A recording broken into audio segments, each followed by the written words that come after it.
Pasti banyak dari teman-teman yang sudah mendengar kisah tentang pertemuan Nabi Sulaiman dan Ratu Balqis. Tapi di sini kita tidak akan menceritakan itu. Karena di balik kisah itu ternyata ada sisi lain yang menarik untuk dibahas. Yaitu, benarkah kalau Ratu Balqis ini merupakan sosok manusia setengah jin? Mohon untuk teman-temanku seiman untuk menonton video ini sampai habis agar tidak terjadi kekeliruan dan salah paham. Untuk itu, di video kali ini kita akan membahas tentang asal-usul Ratu Balqis.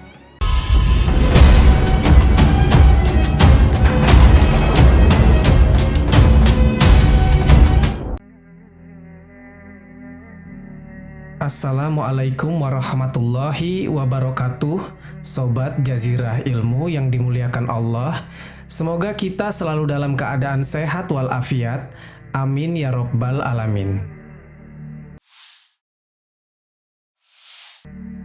Balqis adalah seorang ratu yang terkenal dari kerajaan bernama Saba. Ada perbedaan pendapat dari para ahli sejarah mengenai lokasi kerajaan Saba ini. Ada yang bilang terletak di Arab bagian selatan, yaitu negara Yaman. Namun ada pula pendapat lain yang mengatakan kerajaan ini ada di tanduk Afrika, atau lebih tepatnya berada di negara Ethiopia.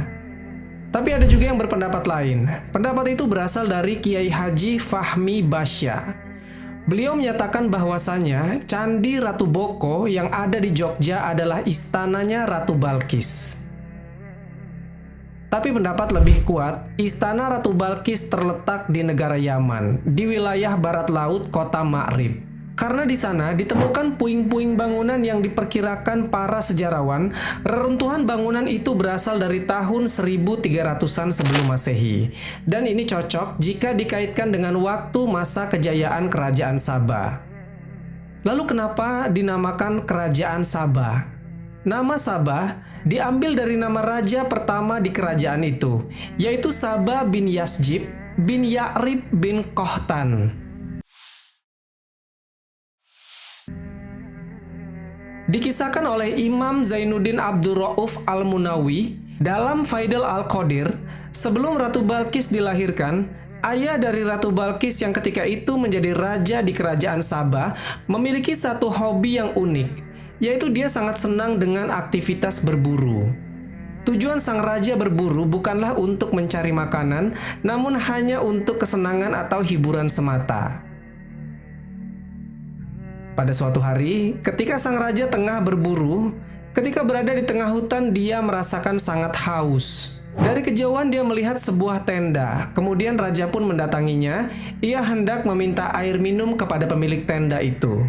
Setelah sang raja mendekat ke tenda, dari dalam tenda keluar seorang kakek-kakek. Lalu raja pun minta disediakan minuman untuknya kepada kakek ini. Si kakek pun langsung memanggil anaknya dari luar tenda untuk membawakan segelas air. Nah, dari dalam tenda, keluarlah seorang wanita yang ternyata sangat cantik bagaikan matahari, dan di tangannya memegang cangkir berisi air yang terbuat dari batu yakut. Raja pun terpaku takjub dengan wajah cantik wanita ini. Dia menjadi tertarik dan berniat untuk meminangnya. Maka langsung saja sang raja menyampaikan maksud hatinya tersebut kepada kakek ini, yang tak lain adalah ayah dari wanita ini. Ayah dari gadis ini berterus terang kepada sang raja bahwasanya mereka berasal dari bangsa jin. Namun sang raja tidak peduli. Dan singkat cerita keduanya pun menikah, akan tetapi dengan sebuah syarat. Jika raja menanyakan sesuatu yang dilakukan istrinya, maka pertanyaan itu menjadi talak baginya. Artinya teman-teman, jika suatu hari nanti ada perbuatan istrinya yang aneh, maka sang raja tidak boleh bertanya kenapa istrinya melakukan itu. Jika sang raja bertanya, maka keduanya harus bercerai.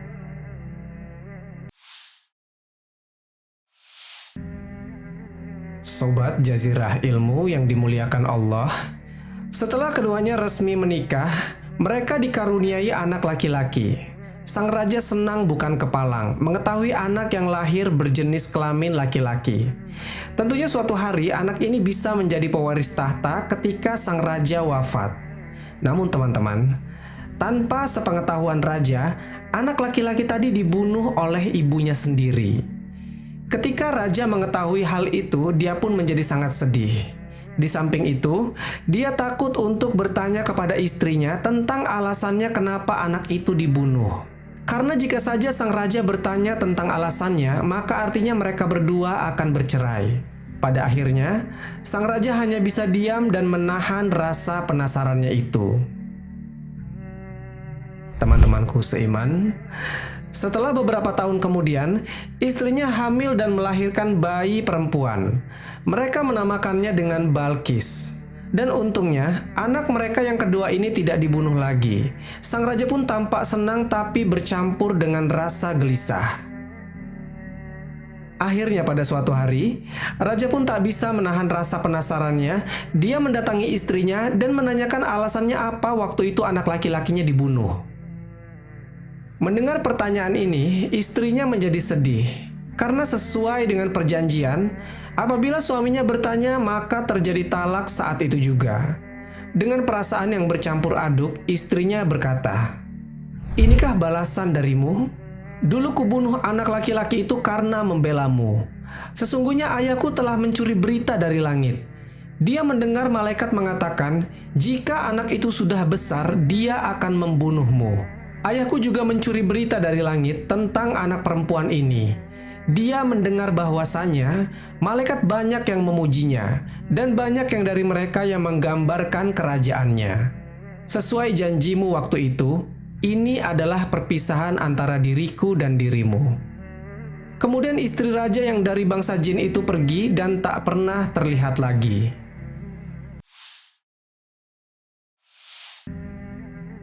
Teman-temanku seiman, di dalam kitab tafsir Imam Al-Qurtubi, di sana dikisahkan lain mengenai cerita asal-usul Ratu Balkis ini. Cerita singkatnya begini teman-teman. Ayah Balkis adalah seorang menteri di sebuah kerajaan.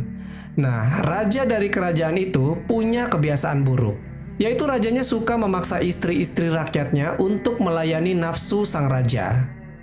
Menteri kerajaan atau ayahnya Balkis ini adalah seorang laki-laki yang sangat pencemburu. Makanya dia memutuskan untuk tidak menikah. Karena takut apabila dia punya seorang istri, maka sang raja akan memaksa istrinya itu untuk melayani nafsu bejat sang raja.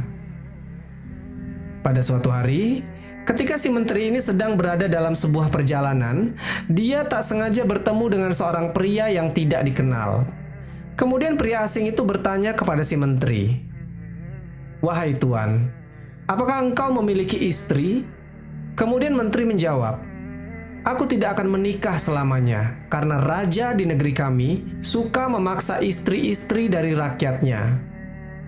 Lalu pria asing ini pun menjawab, "Jika engkau mau menikahi putriku, maka selamanya rajamu itu tidak akan bisa memaksanya." Dan sang menteri menjawab, "Mana mungkin, pasti raja tetap akan memaksanya." Kemudian pria asing ini berkata, "Sesungguhnya kami adalah bangsa jin, di mana rajamu tidak akan mampu memaksa kami." Akhirnya, setelah mengetahui hal tersebut, maka sang menteri pun mau. Singkat cerita, menikahlah sang menteri dengan anak gadis dari pria asing tadi. Maka lahirlah anak perempuan mereka yang diberi nama dengan Balkis. Sobat Jazirah Ilmu yang dimuliakan Allah, cerita versi ketiga berasal dari buku tafsir Ibnu Adil yang juga menceritakan tentang asal-usul Ratu Balkis. Diceritakan di buku itu, ayah Balkis adalah seorang raja di Yaman yang berasal dari keturunan agung Ya'rub bin Qahtan. Pada suatu hari, dia berkata kepada raja-raja lain yang ada di luar wilayah kekuasaannya. Raja Ya'rub bin Qahtan berkata, "Tidak ada satupun dari kalian yang sepadan denganku." Karena kesombongannya itu, Raja Ya'rub tidak mau menikah dengan putri para raja-raja yang berada di luar kekuasaannya itu. Akhirnya, sang raja dinikahkan dengan wanita yang berasal dari golongan jin yang bernama Raihanah bin Sakan. Kemudian dari hasil pernikahan keduanya, mereka hanya memiliki seorang anak saja yang diberi nama Balkis. Riwayat lain menyebutkan tentang bukti bahwasanya Balkis adalah manusia setengah jin adalah Ketika Balkis memasuki istana Nabi Sulaiman, dia mengangkat sedikit celananya hingga terlihat kedua betisnya. Karena Balkis mengira dia akan melewati sebuah kolam besar. Padahal itu adalah lantai yang terbuat dari kaca.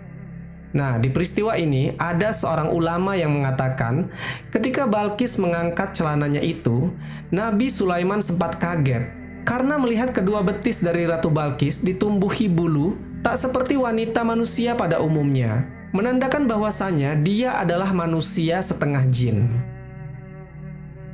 Dikatakan kepadanya, "Masuklah ke dalam istana."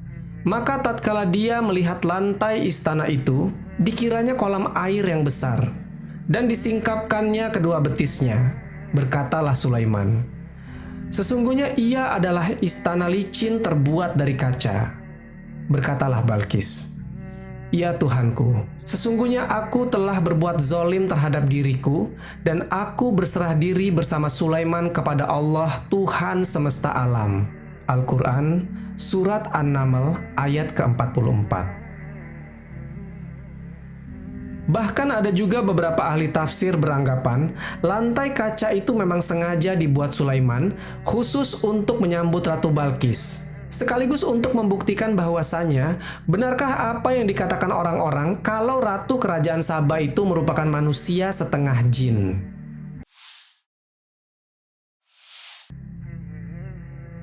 Sebenarnya teman-teman, masih ada beberapa versi kisah lainnya mengenai asal-usul Ratu Balkis ini. Yang kisah ini tercantum di dalam kitab-kitab para sejarawan. Sehingga seorang ulama terkenal asal Irak menyampaikan di dalam kitab tafsirnya yang berjudul Ruhul Ma'ani. Hadis yang menceritakan salah satu orang tua Balkis adalah jin merupakan hadis yang sandarannya lemah. Dan cerita seputar pernikahan dengan bangsa jin hanyalah legenda yang tidak terdapat dalam Al-Quran maupun hadis yang sahih. Asy-Syankiti dalam Adawul Bayan juga menyimpulkan secara lahiriah hadis tentang orang tua Balkis adalah hadis yang dhaif. Begitu pula asar yang mengisahkan sejarah mereka berdua tidak memiliki dasar yang bisa dipercaya. Bahkan Al-Mawardi menentang pernikahan manusia dengan bangsa jin dan menilai sebagai sesuatu yang tidak rasional karena mereka berasal dari jenis yang berbeda, sehingga memiliki tabiat yang berbeda pula. Manusia adalah jasmani, sedangkan jin adalah ruhani. Manusia berasal dari tanah, seperti yang tercantum di dalam Al-Quran Surat Ar-Rahman ayat ke-14, sedangkan jin tercipta dari nyala api, yang ada di Al-Quran Surat Ar-Rahman ayat ke-15. Perbedaan tersebut tidak mungkin disatukan dan mustahil bisa menghasilkan seorang anak. Jadi kira-kira mana menurut teman-teman yang benar? Apakah Balkis manusia seutuhnya? Atau manusia setengah jin? Ataukah memang bukan keduanya? Wallahu a'lam bishawab. Jadi itulah kisah tentang asal-usul Ratu Balkis. Semoga kisah ini bermanfaat. Lebih dan kurangnya mohon dimaafkan, yang benar datangnya dari Allah Subhanahu wa Ta'ala. Khilaf atau keliru itu datangnya dari saya pribadi sebagai manusia biasa. Sampai ketemu di kisah-kisah seru yang penuh makna selanjutnya.